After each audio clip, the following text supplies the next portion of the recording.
game across all time controls. But we are getting started here. Hikaru with the white pieces in the first game. And a surprise as early as move 1, Costa. Hikaru starting with 1 c3. Yeah, these early c3, I expect something that, transposes toward a London. Maybe we'll have a bishop come out to f4, maybe to g5 if Hikaru's feeling frisky. But no, okay, we have this queen b3 sighting, and here we go. And we've transposed entirely into a more respectable opening. If I didn't see the first move, I would think that this is some sort of a Queen's Gambit declined, or maybe if a pawn appears on c6, a Slav. So the move c3 isn't as bad as people make it out to be. Most of the time, it just transposes into a more conventional opening. Yeah, 100%. And the real question here for white now is, do you want to fianchetto your bishop on g2, or do you want to put it to e3? I expect g3, bishop g2 happening shortly. And Fabiano's potentially inviting some b5 push down the line, but a fianchetto would discourage that. I agree completely. Instead, Hikaru develops his other bishop and puts it on f4. Obviously, the c7 pawn is now under fire, and the conventional way of responding here, I think, would be c7, c5, but it's a pretty committal move, especially because your queen is currently unprotected, so you're not going to be threatening c takes d4 in that position. It's already a direct confrontation, and so Fabi invests a little bit of time here. C5 is not the kind of move you play willy-nilly. Yeah, and my impression, though, is that that's really going to be the question. If black gets in c5, and no, we see knight c6. So I was going to say, if black gets in c5, black probably equalizes. If not, white's going to have a slight advantage based upon the pawn duo in the center and a little bit more space. And so Fabi's going to be a little bit worse here for a while. Oh, absolutely. I think knight c6 is already an admission that he doesn't love his position. Robert likes to say the side that controls the pawn breaks controls the position. The only pawn break that I see now for black is an eventual e6, e5, but with white's bishop sitting on f4, white's controlling that square a bunch of times. Even if black plays bishop d6, which I think is very likely, Hikaru can just drop his bishop back to g3 and then proceed with his kingside development, and it will be very, very difficult for black logistically to organize the e5 pawn break. I think we're going to see that play out right now. Yeah, no question. There's also this potential juke with bishop g5 that you'll see in some structures. You can consider bishop g5, consider capturing on f6, or at least tease the idea. And I like what white has done thus far, because even though the bishop on f1 is not developed, black remains cramped. And, now the queen on c8 is a bit misplaced, the knight on c6 is misplaced. And we're already getting Hikaru faces. He's kind of figuring out where to go with that bishop. Yeah, now that you pointed it out, I'm looking over at my other screen here, thinking very, very deeply. I don't know if he's surprised necessarily by how Fabi has handled the opening, but given his first move, he's got to be happy at the outcome of the first 10 moves or so. Bishop g3, bishop g5, I think, is a lovely idea, just threatening bishop takes f6. Maybe he's calculating bishop g5, and then the knight can jump out to e4. Or you could even play bishop to e5, which is a much weirder move.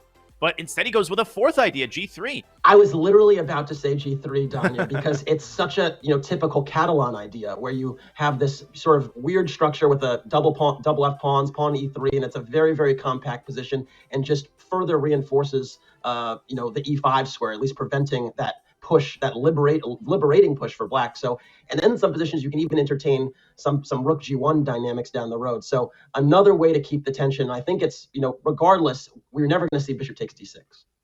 Agree. And instead we saw bishop takes f4. Now we could spend the entire show enumerating Hikaru's various strengths across blitz and bullet, but one of those strengths is his ability to pose practical decisions to his opponent. He gets everybody in such serious time pressure, and the way that he does it is he makes these open-ended moves, particularly in the early middle game, and he forces his opponent to make a lot of difficult decisions. Here, with the move g3, that was one decision Fabi had to make, whether to keep the tension or to take on f4. He's decided to exchange the bishops. Now Hikaru has this clamp on the e5 square, and he's just established a knight on e5, and Casa, we're very likely to see the move e3 to solidify the f4 pawn. Yeah, one thing I will give Fabi credit for, though, is he is slightly up on the clock, which is going to be important. And he does play the black side of these Catalan structures a lot. He played him at the World Cup against Abbasov. That didn't go so well, but he has a great depth of experience here. And so, if you're playing the black side of these positions, you're thinking a lot about how to liberate your queen side with a b5 or c5 pawn break. So I think at least he's aware of the terms and conditions. Yeah, he definitely is. And Hikaru, now with a decision to make, the f4 pawn is hanging. You can't give that one away. Knight takes g6, it would appear to me, would kind of defeat the purpose of Hikaru's play. Then why did you establish a knight on e5? But one thing that might be giving Hikaru pause is that e3 runs into this weird-looking move knight h4, and this bishop doesn't have any squares along the long diagonal to stay on. It might have to drop back to f1. That's a bit of an awkward move. Then you're preventing yourself from castling, Casa. So I think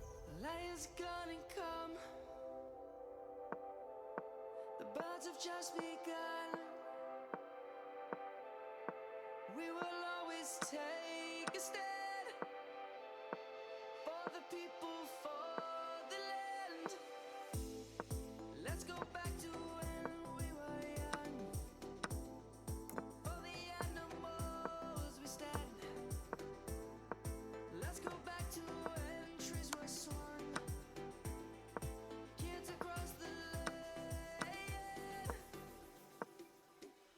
Savannah, I'm coming home. Savannah, we'll never be alone. Savannah, the beauty of the world. Savannah, let's all take a ride.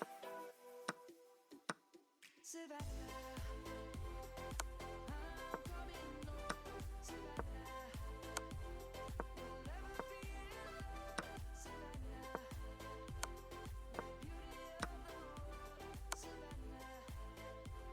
that Fabi should pounce on the opportunity, because if you let Hikaru castle or even play rook g1, then white will be able to drop the bishop back to h1. Good stuff by Fabi. Yeah, I agree 100%. And I think actually, if you have knight takes g2 happen, you might be able to get away with b5 and maybe something like queen b7 or b5, even c5 tactically at times. I mean, you feel reluctant to ever get in c5 with the rook bearing down on you. But sometimes there's some, you can sort of get that break off, and even as a temporary pawn sacrifice. That's kind of what I would be looking at, is trying to liberate on the queen side in a really tactical way. From white's perspective, I think the reason Hikaru went for that g3, g takes f4 idea is to get that g file cracked open and apply direct pressure on the g7 pawn. Now you need more beef on the king side if you want to do that. So one way of involving a second rook is to play king e2 and then rook c to g1. But that could end up as a dead end. Black could drop the bishop back to g6. Maybe then white could send that h pawn up the board. So I'm really curious to see how Hikaru is going to organize his kingside play. He could also drop his knight back, let's say to e2, Casa, and apply pressure on the c7 pawn. So it's not only black who can play on the king side, white can actually, on the queen side that is, white can play on both sides of the board here. Yeah, and that's really the flexibility in this position for white. And there are a lot of positions now where this king might actually just stay in the center, just come up to e2 or even d2 under the right circumstances. And then all of a sudden, white is primed and ready for any type of Catalan endgame where, again, the grip in the center, particularly on the e5 and c5 squares, is going to be problematic for black in the long term. And so I think black still has to do some work here to essentially equalize, keep the game going in a reasonable way, because it's not going to be easy. And for Hikaru, I think he's gotten what he wanted out of the opening, kind of a fresh, independent position. He's recaptured there on e5 with the d-pawn away from the center. Obviously, newer players are advised to capture toward the center. That also relinquishes the grip on the c5 square. So black could, if he so desired, now play c7, c5. But I feel like the purpose of that move is kind of defeated when there's no pawn on d4 to challenge. And Hikaru drops the knight back to e2. We mentioned this move, Casa. He hits c7. Still looking like a pretty dynamically balanced position as the clocks for both sides dwindle to a minute. And the contours of the game are starting to take shape. Basically, black is going to have the long-term trumps. The queenside pawn majority to 3-on-2 is a decided advantage. The bishop long-term might be better than the knight in a lot of circumstances. In the short term, white has a potential initiative on the king side. And if white is not able to prosecute that initiative, black is going to feel pretty good. And it's hard to prosecute it because black has control, a monopoly over the light square. So this bishop on g6 is solid as a rock. White can go h4, congrats, but you're not really going to go h5. And Fabi there, he briefly sacrificed the c7 pawn. It was very, very scary to capture it because that would have popped open the c file. And now Hikaru kind of clustering up with a knight on d4. Fabi getting his pieces into the center. Now c5 looks really, really appealing. So you would want to prepare it with a move like b6, but Hikaru will immediately stick his queen on c6, so it's much easier said than done. Yeah, king of one is really an admission of guilt. The strategy has not worked out on the king side, and again, these split rooks, the rook on g3, the rook on c1, it's really going to be problematic the longer this continues. So yeah, Fabi's starting to take over, and the time is going to be a factor. It most certainly is. Fabi has to keep his composure in time pressure situations. Hikaru's so good at posing practical problems when his opponents fall to under 30 seconds. Now both sides at 30 seconds. This is a very exciting first game. An exchange of pawns on b4, and there it is. b6 by Fabi preparing c7, c5. Hikaru could push his pawn to b5, and he does. Will we see an exchange stack, Casa Corley style? No, he puts his rook on d5 instead.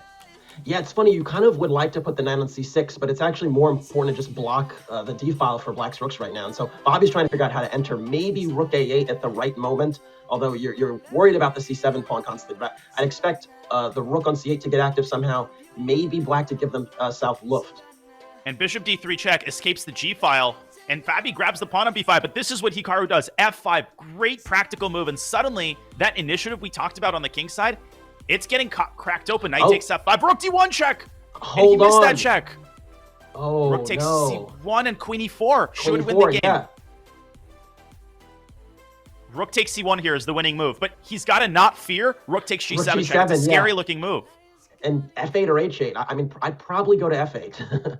And there's no more checks there. And black has this fork on e4, which is what Hikaru missed. All right, e6 is a good practical try. 5 seconds left for both. Queen takes b5. No, he takes bishop C6. e2. Or bishop e2, even better, yeah. Yeah, that's a wrap.